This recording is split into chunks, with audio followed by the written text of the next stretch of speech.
Piper, Yes? ano itong lugar na ito na dinadala mo? Bakit mo kami dinala dito ng kapatid mo? Ha? Mi. Ang baho-baho. Nakakadiri. Ako naman.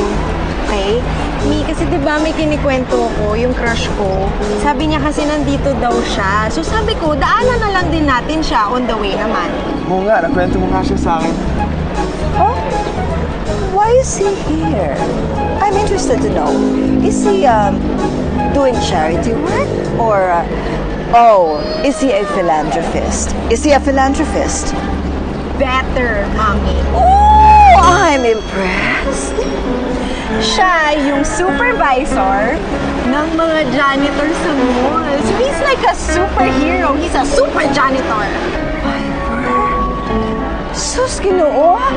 Bakit? I cannot believe this. Why? What's wrong with that? Super janitor nga eh. Hi, Piper.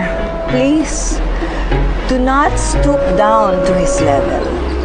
Me, Oh, don't ano? judge him right away. Tell me before na hindi niya mabase ang karakter ng isang tao sa katigang ng buhay niya. Don't tell me, Edison, na nagkakagusto ka na rin sa isang janitress. Hindi yan ang pinangarap ko sa inyo. Ay, naku.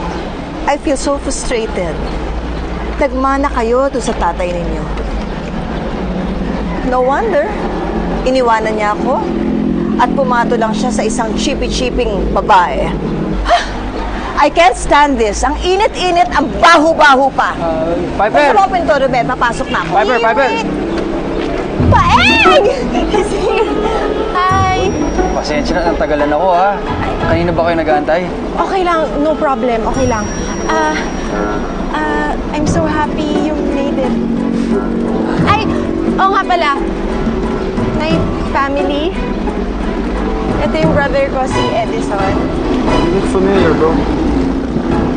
Parang ikaw nga rin eh. And ito naman yung mommy ko. Ay, oo naman po. Mano po, tita? Huwag mo kong manumanuhan dahil hindi pa ako matanda. At saka bakit? Kaano-ano ba kita? Pamangkin ba kita? Sorry po. Ang ganda ng mommy. I like it.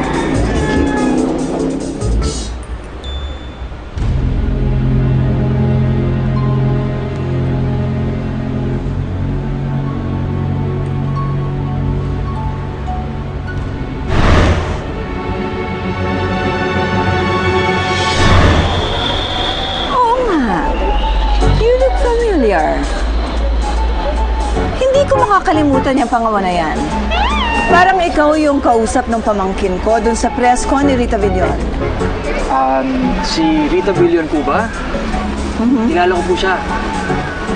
Wait, paano mo nakilala si Ate Rita? Paano? Paano ba yun? Matagal na yun eh.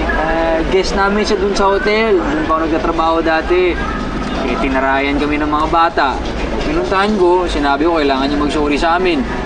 Wala, hindi man kami pinansin. Nagtawag pa ng CQ. Hey, my ate is not that bad. Yes, mataray nga siya. Pero, I know she wouldn't do that. Baka hindi siya yun si Ate Rita. Kalimutan na natin yan. Masaya na siya sa Amerika. Buksan mo nga itong pinto. Naiinitan na ako.